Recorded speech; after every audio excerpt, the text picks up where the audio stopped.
Assalamualaikum warahmatullahi wabarakatuh. Kembali lagi dengan pembelajaran fisika. Untuk kali ini kita akan mempelajari tentang listrik statis. Nah, apa itu listrik statis? Listrik statis adalah sifat kelistrikan yang hanya sementara ada pada suatu benda karena ketidakseimbangan muatan. Sebagai contoh, nah, di sini ada rambut yang didekatkan dengan balon. Nah, ini artinya apa? Rambut itu kan secara tidak langsung bergosokan dengan balon. Maka ini akan terjadi listrik statis dengan indikator bahwa rambutnya itu akan berdiri. Nah, apabila balon ini nanti dijauhkan, maka rambut akan kembali ke bentuk semula. Artinya apa? Listriknya sudah menghilang.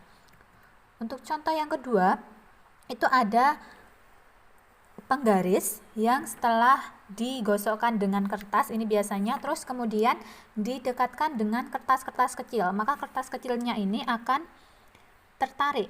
Ini artinya apa? Artinya bahwa di penggaris itu terdapat muatan listrik. Nah, nanti setelah seiring berjalannya waktu, listrik ini akan menghilang, seperti itu.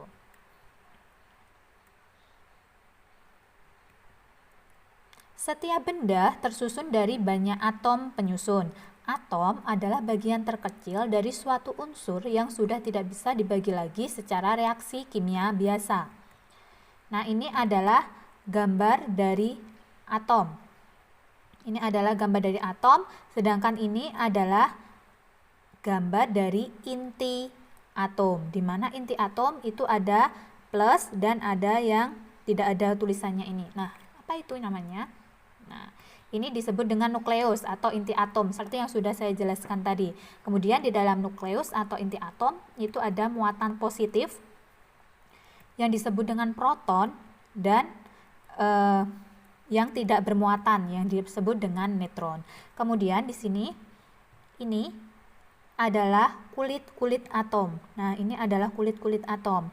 Nah, pada kulit atom ini terdapat muatan negatif. Nah, muatan negatif ini disebut dengan elektron. Nah, pada atom, elektron mudah untuk dipindahkan dari suatu atom ke atom lain. Jadi di sini perlu kita garis bawahi bahwa yang berpindah itu adalah elektronnya, bukan proton. Pada satu atom. Oke, pada satu atom. Perlu kita garis bawahi satu atom.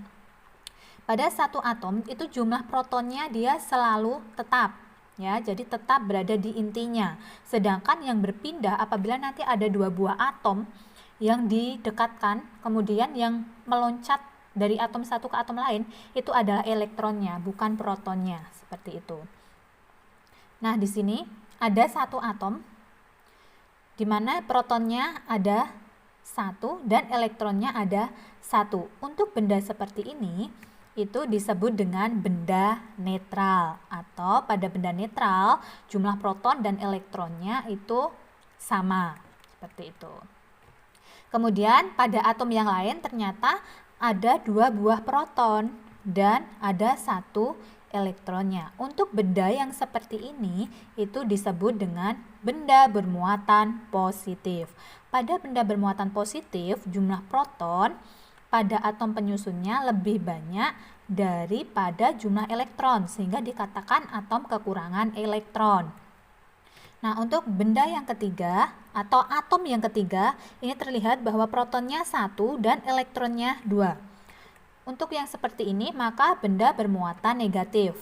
Pada benda bermuatan negatif, jumlah elektron pada atom penyusunnya lebih banyak daripada jumlah proton, sehingga dikatakan atom kelebihan elektron. Nah, di sini perlu kita garis bawahi, di sini dikatakan kekurangan elektron dan kelebihan elektron. Kenapa tidak dikatakan kelebihan proton dan kekurangan proton?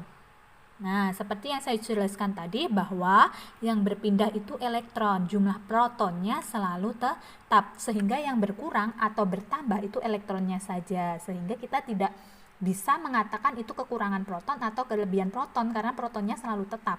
Nah, sehingga kita harus mengatakan bahwa itu kekurangan elektron atau kelebihan elektron, seperti itu. Nah, nanti ada interaksi antar dua muatan. apabila di sini ada muatan positif, ada muatan negatif. Mereka saling berinteraksi, maka akan terjadi interaksi tarik-menarik. Karena apa? Positif bertemu dengan negatif. Tapi nanti apabila positif bertemu dengan positif, maka dia akan tolak-menolak. Sama halnya dengan negatif, juga akan terjadi tolak-menolak. Sehingga kesimpulannya bahwa muatan sejenis itu akan tolak-menolak dan berlainan jenis itu akan tarik-menarik. Nah, kemudian bagaimana cara memberi muatan pada benda? Jadi kan pada awalnya benda itu netral ya. Nah, sekarang gimana kira-kira cara membuat benda yang netral tadi bisa menjadi positif atau negatif? Ternyata caranya yaitu dengan menggosokkan. Nih ya, untuk memberikan muatan pada benda, maka benda harus saling digosokkan dengan benda lainnya atau didekatkan dengan benda bermuatan. Itu adalah cara memberi muatan pada benda. Setelah nanti ada dua benda, misal ada kaca dan sutra, atau wol dan sutra, atau rambut dan plastik dan segala macam, itu kita gosokkan, ternyata nanti hasilnya seperti ini. Benda-benda ini sudah saya kelompokkan. Benda-benda yang bermuatan positif itu adalah kaca, wol, dan rambut. Terus contoh untuk benda yang bermuatan negatif itu ada sutra, plastik, dan ebonit. Nah, di sini aliran elektronnya itu dari benda yang bermuatan positif ke benda yang bermuatan negatif. Itu kalau nanti ditanya bagaimana arah aliran elektron. Misal nanti kaca digosokkan dengan sutra, maka kaca akan bermuatan positif dan sutra akan bermuatan negatif dengan arah aliran elektron itu dari kaca ke sutra. Seperti itu. Nah, perhatikan percobaan berikut. Nah, ini adalah contoh dari percobaan listrik statis. Di sini ada kaos yang ini berupa kain wol dan ini ada balon. Balon ini merupakan benda yang terbuat dari plastik. Misal kita coba, ini sama-sama kedua benda ini masih bermuatan netral. Terlihat bahwa muatan positif dan muatan negatif itu jumlahnya sama, baik di kaos maupun di balon. Nah, kita coba gosokkan.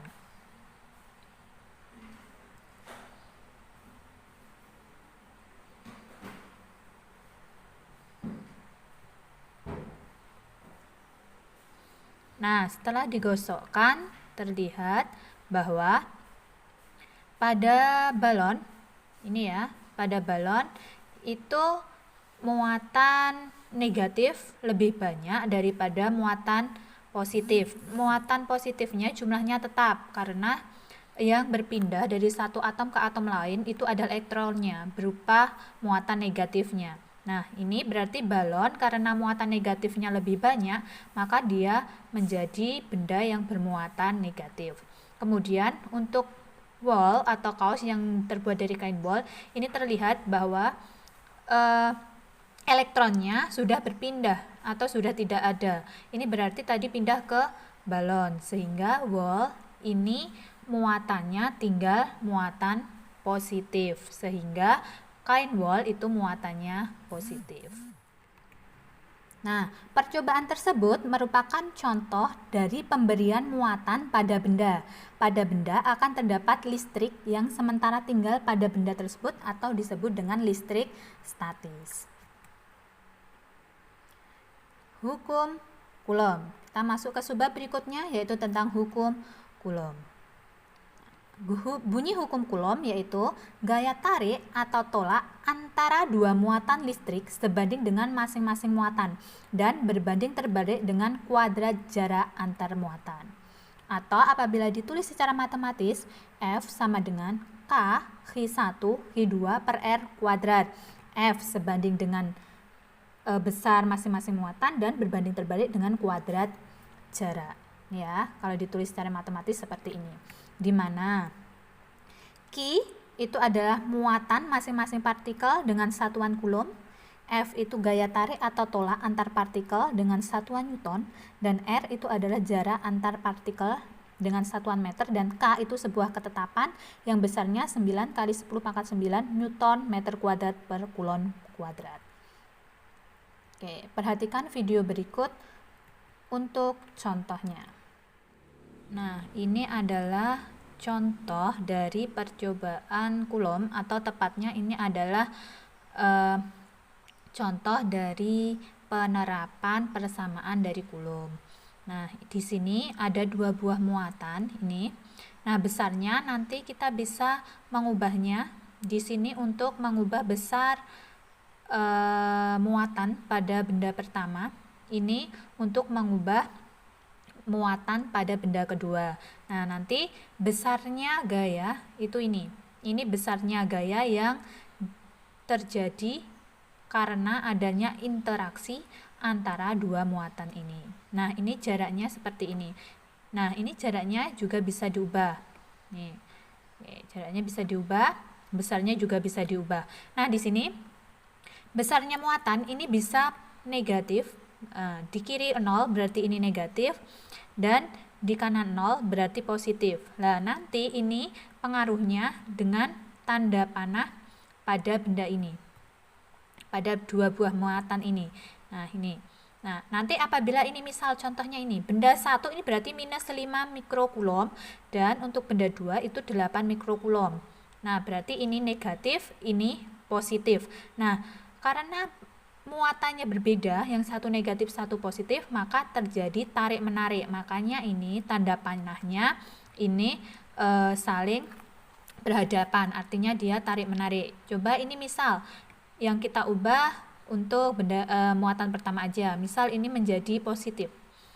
Nah, ternyata tanda panahnya berubah. Ini artinya apa? Karena muatan 1 positif, muatan 2 positif, maka terjadi tolak menolak. Akhirnya dua tanda panahnya ini saling menolak. Sekarang kita coba untuk besarnya gaya. Perhatikan ini. Nah, ini besarnya sama ya. Nah, ini besarnya sama. Kita coba. Ini berarti jaraknya, oke, ini kita mulai dari 0 aja biar enak. Oke. Nah, terus ini jaraknya misal. Nah, misal jaraknya sekitar 4 cm. Oke, jaraknya sekitar 4 cm di sini. Nah, terus untuk muatan yang kedua kita biarkan tetap aja 5. Nah, yang kita ubah ini. Misal di sini 5 juga, 5 mikrokulom juga. Dua buah muatan ini besarnya sama, yaitu positif 5 mikrokulom. Maka terjadi tolak menolak dengan besar gaya tolak sebesar 1,4 kali 10 pangkat 2 Newton. Ini besarnya gaya Coulomb. Misal untuk benda pertama kita ubah menjadi 2 mikrokulom. Nah, masih tolak menolak karena apa? Tandanya masih positif semua. Nah, besarnya gayanya menjadi 5,62 kali 10 pangkat 1 Newton. Seperti itu. Nah, artinya dengan jarak yang sama, kemudian besarnya muatan diperkecil, maka gayanya juga semakin kecil. Artinya gaya itu sebanding dengan besarnya muatan. Terus misal ini saya ubah ke negatif. Nah, karena negatif nih tandanya menjadi tarik menarik. Karena yang satu negatif, satu positif, maka terjadi tarik menarik dengan gaya tarik 1,69 kali 10 pangkat 2 Newton. Nih. Nah, apabila jaraknya awalnya tadi di sini ya, 4, 1,87. Misal jaraknya kita perbesar nih.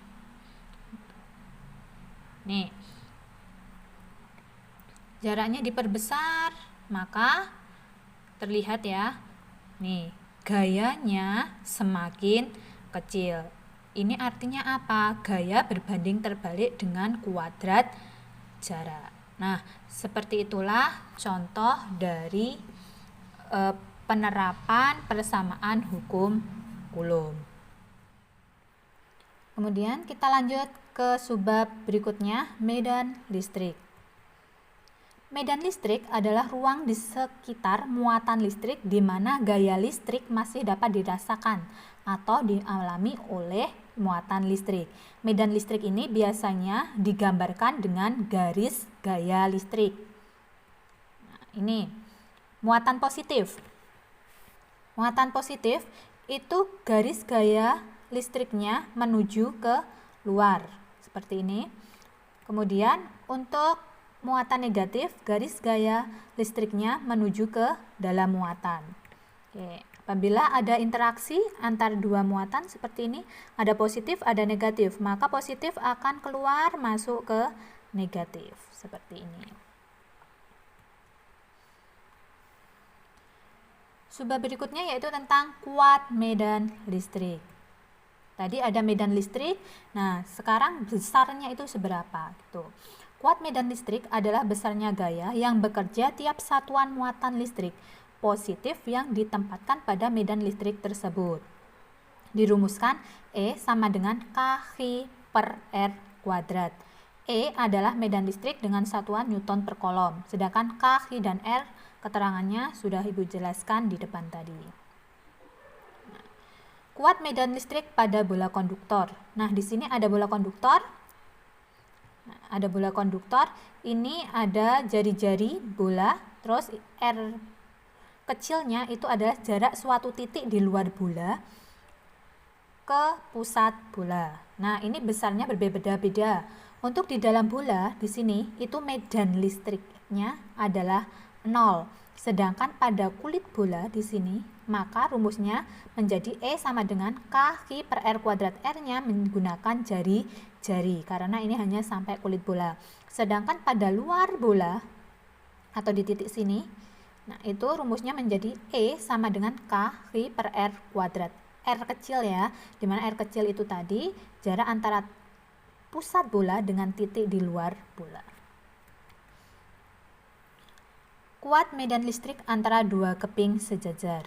Nah, ini ada dua buah keping sejajar. Di sini ada keping positif, keping negatif.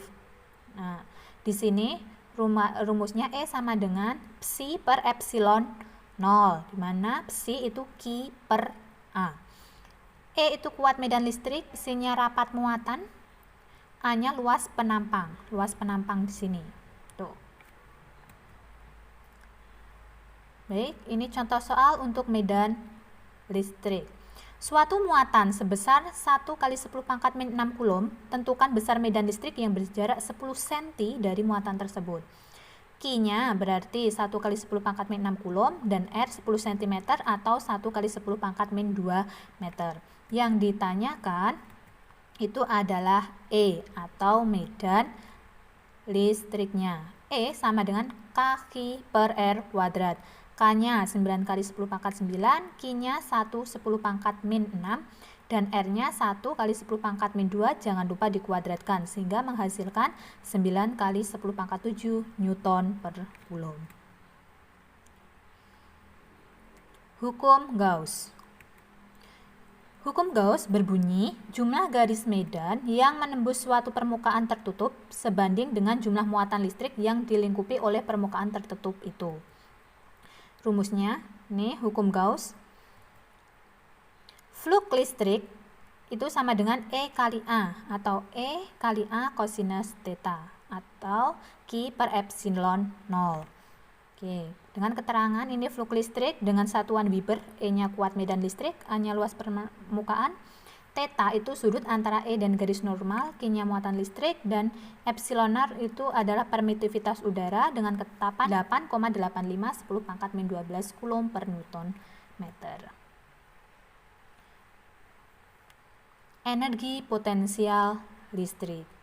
Nah, untuk energi potensial listrik ada yang disebut dengan bidang ekipotensial, di mana bidang ekipotensial itu adalah bidang di mana setiap titik pada bidang itu mempunyai potensial yang sama. Oke, potensial listrik dirumuskan Vp sama dengan KH per R. Dan energi potensial listrik itu EP sama dengan KH1 K2 per R, di mana Vp itu potensial listrik, satuannya volt, EP-nya energi potensial listrik, yaitu Joule. Demikian pembelajaran pada hari ini. Terima kasih atas perhatiannya. Semoga bermanfaat dan tetap semangat untuk belajar. Sekian, wabillahi taufiq wal hidayah. Wassalamualaikum warahmatullahi wabarakatuh.